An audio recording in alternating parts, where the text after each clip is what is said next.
abraço pra você que se liga aqui no canal Tua Estrela Te Conduz. Bom dia, pra quem não me conhece, eu sou Iverson Santos. Aqui no canal são 2 conteúdos diários, o primeiro 6 horas da manhã, segundo sempre às 5 horas da tarde, com muitas notícias, informações, opiniões sobre o nosso Botafogo. Hoje é segunda-feira, dia 1º de julho, estamos iniciando mais uma semana, estamos iniciando mais um mês, que possa ser uma semana e um mês abençoado para todos nós, você, sua família, a gente consiga realizar todos os nossos sonhos. Neste conteúdo de agora, a gente vai analisar a tabela do Campeonato Brasileiro, essa rodada, a 13ª, o Botafogo que empatou contra a equipe do Vasco no sábado.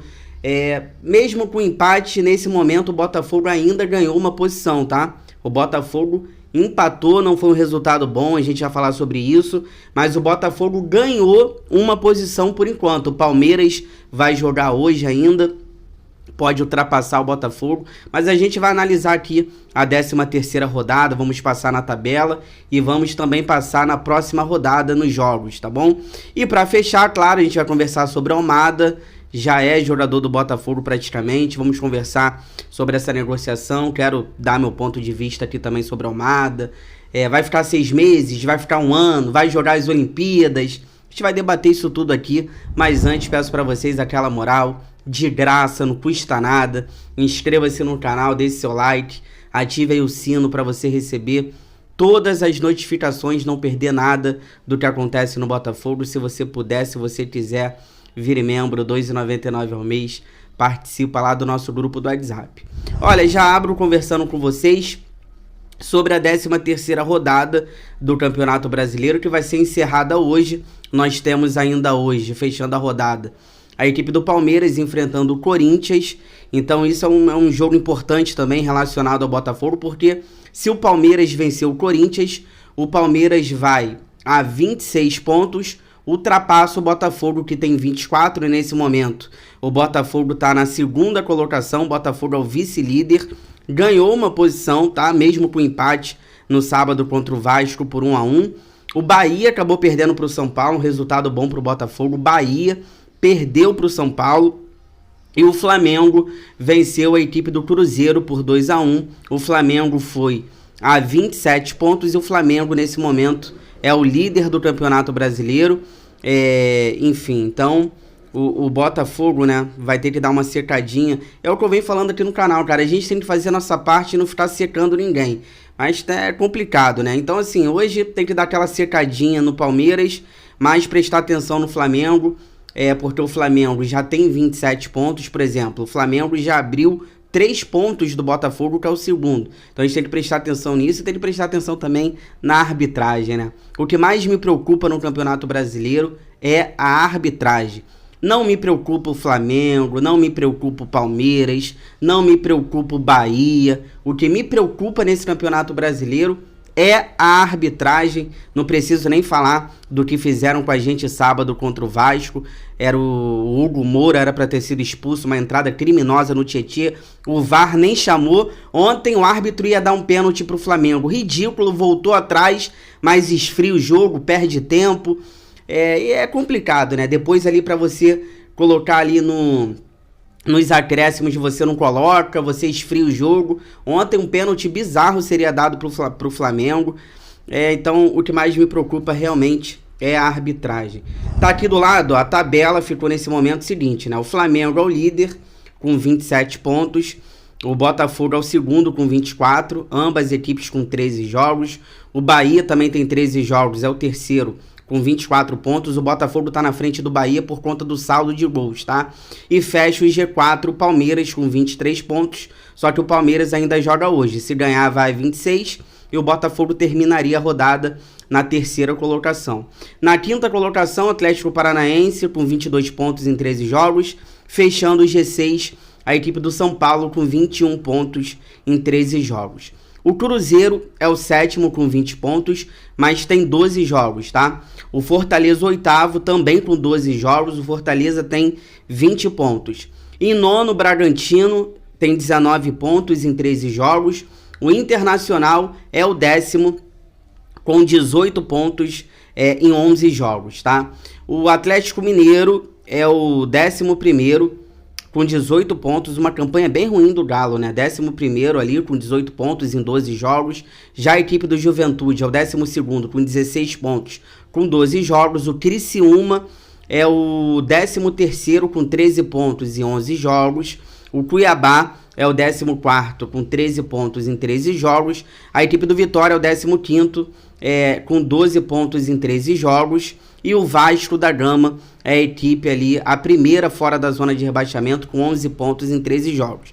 Já na zona de rebaixamento, o Atlético Goianiense é o 17º com 11 pontos em 13 jogos. O Grêmio tem 11 jogos, tem 10 pontos, é o 18º. O Corinthians, que enfrenta hoje o Palmeiras, tem 9 pontos.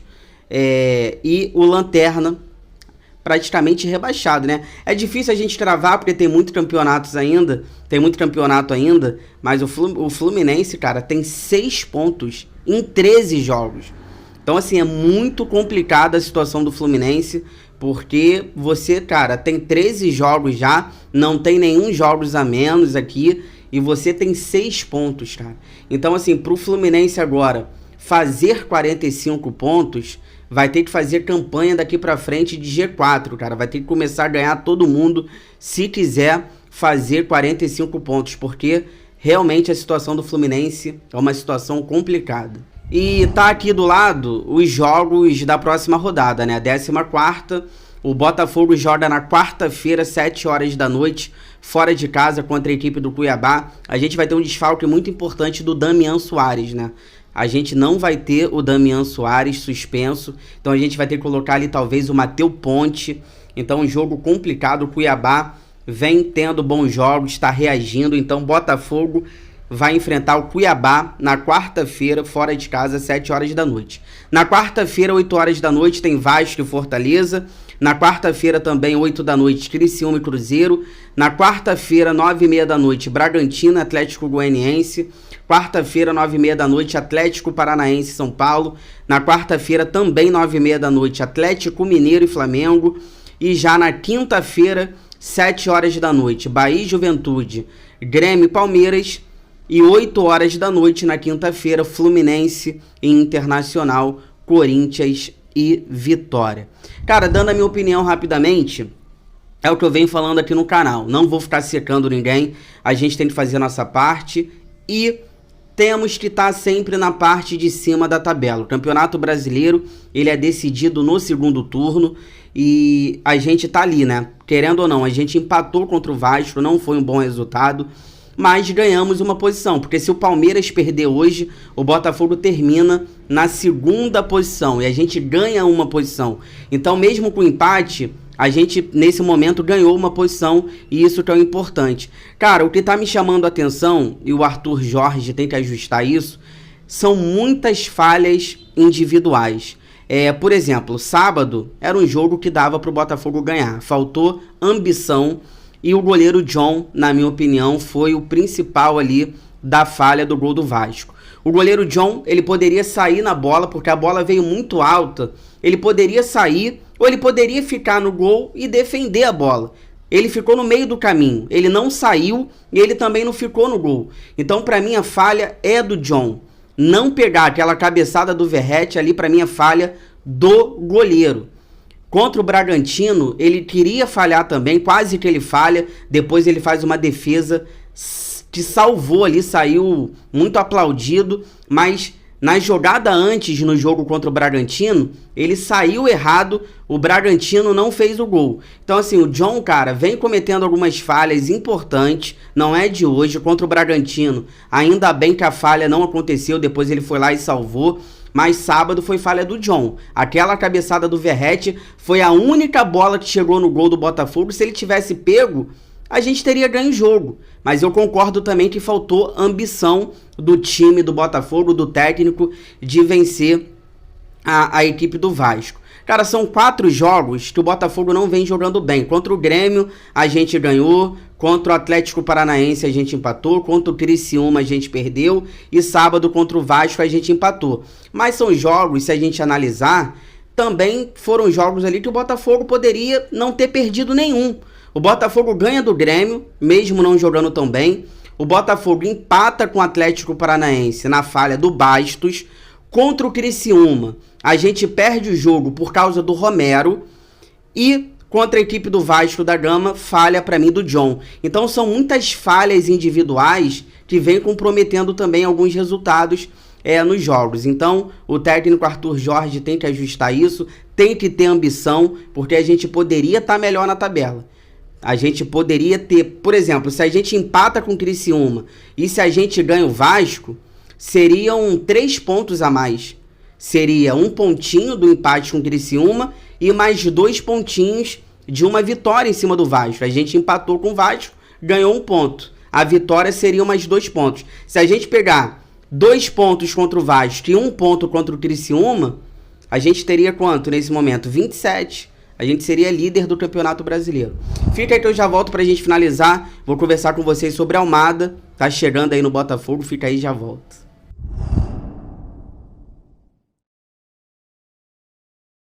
Voltando aqui pra gente finalizar, peço pra vocês aquela moral, compartilha esse vídeo nos grupos do WhatsApp, cheio de botafoguenses que vocês participam, pra gente continuar crescendo cada vez mais. Eu conto com a ajuda de vocês. Olha, quero conversar com vocês sobre a Almada, informação do TF, trouxe lá em primeira mão que o Botafogo tinha acertado tudo com o jogador, acertou tudo com o Atlanta United, a equipe dele dos Estados Unidos. Na verdade, quem tá negociando a Almada é a Eagle Football, né? A rede de clubes do John Textor. Ele vem pro Botafogo e depois vai pro Lyon. A Almada já vai se juntar em breve ao elenco botafoguense. E assim, vai ficar aqui alguns dias, né? Porque depois ele vai para as Olimpíadas. Só para vocês terem uma ideia. A janela de transferências aqui no futebol brasileiro, ela abre no dia 10 de julho. As Olimpíadas começam no dia 24. Então, assim, ele não vai jogar nesse período. Ele vai se apresentar, ele vai aqui fazer exames, conhecer os jogadores, conversar com o técnico Arthur Jorge e ele vai para as Olimpíadas. A estreia do Almada provavelmente vai ser contra o Palmeiras pela Libertadores, no jogo de ida, no estádio Newton Santos. Por quê? A final das Olimpíadas acontece no dia 9 de agosto. O jogo de ida contra o Palmeiras é dia 14 e o jogo de volta é dia 21. Ou seja, se a Argentina chegar na final das Olimpíadas, vai ser no dia 9 de agosto. Dá para ele jogar a final das Olimpíadas, voltar para o Brasil e encarar o Palmeiras no Newton Santos pela Libertadores. Mas eu acredito que a Argentina não chegue na final das Olimpíadas. Se não chegar, melhor para o Botafogo, que ele pode vir antes, tá?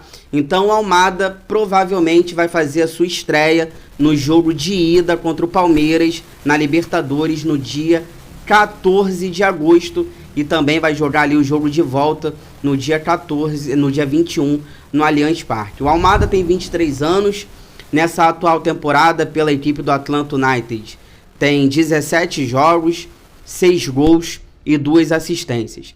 O debate é, né, até quando que ele vai ficar no Botafogo? Vai ficar só até o final do ano ou vai ficar pelo menos 1 ano no Botafogo? A gente não sabe, a gente só vai saber quando a Almada chegar no Botafogo. A Eagle Football, né, a rede de clubes do John Textor, tá pagando 137 milhões de reais. Então, esse é a contratação mais cara do futebol brasileiro, ultrapassando o Luiz Henrique, a contratação mais cara da história do Botafogo. Lembrando que o Luiz Henrique foram 107 milhões de reais, o Almada está sendo 137 milhões de reais. Então tem esse debate. Vai ficar 1 ano, pelo menos, no Botafogo? Aí eu já vou dar minha opinião. Cara, rapidamente, só pra gente finalizar. O Almada joga muito, já cansei de falar dele aqui no canal. Eu não vou ficar aqui me preocupando com isso. Ele vai ficar só até dezembro e vai embora pro Lyon? Ele vai ficar pelo menos 1 ano no Botafogo? Não vou ficar preocupado com isso, porque ele tá chegando, cara, num momento crucial da temporada. O Almada, ele vai pegar jogos importantes do Campeonato Brasileiro, ele vai pegar jogos importantes da Libertadores e da Copa do Brasil. Então ele chega no momento principal da temporada. É reta final de temporada e ele vai ajudar muito. Então a gente tem que focar nisso. Dá pra gente ganhar títulos, então o Almada vai ajudar. No final do ano, aí a gente vê o que acontece, tá bom? Claro, se for 6 meses, eu acho um pouco estranho. Porque a gente fica comemorando, né, a contratação mais cara do futebol brasileiro, a contratação mais cara do Botafogo. Aí o cara vem, fica 6 meses e vai pro Lyon. É um pouco estranho, a gente sabe que isso é um pouco estranho. Se dependesse da gente, ele ficaria muito mais tempo aqui, mas eu não vou ficar preocupado com isso nesse momento. Eu quero que o Almada chegue, ajude o Botafogo nessa reta final e depois a gente vê o que acontece. Se você chegou até aqui, obrigado sempre pelo carinho, pela audiência. Inscreva-se no canal, deixa o like, ative o sino. Tudo que for saindo relacionado ao Botafogo, 5 horas da tarde, eu tô de volta com muitas notícias, informações, opiniões sobre o nosso Botafogo. Se cuidem, fiquem com Deus. Boa segunda-feira, boa semana. Fogão, eu gosto mais de você do que de mim.